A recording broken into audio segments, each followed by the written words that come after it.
من نادر مشایخی هستم، آهنگساز و رهبر و تصمیم گرفتم بعد از 35 سال بیام ایران زندگی کنم.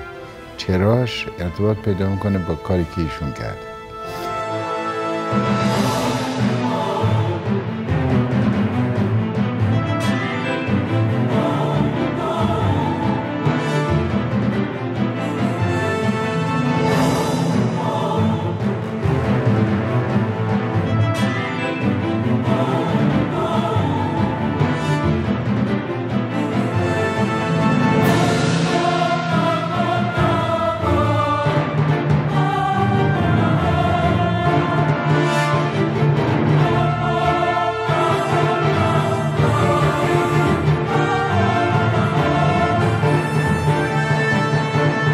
هویت ما رو بهمون این امکانو میده که تکامل پیدا کنیم.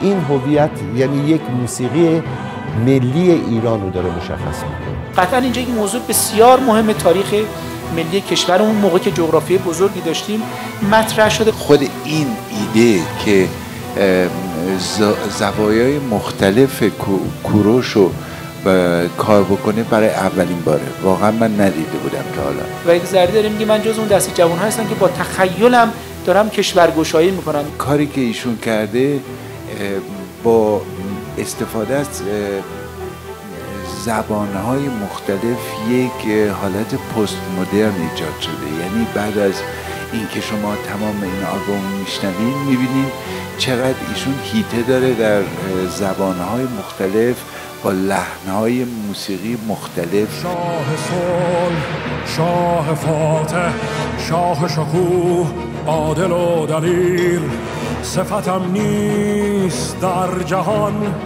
شاهنشاه کوروش کبیر. غالب گشتم بر تاج دنیا، باشد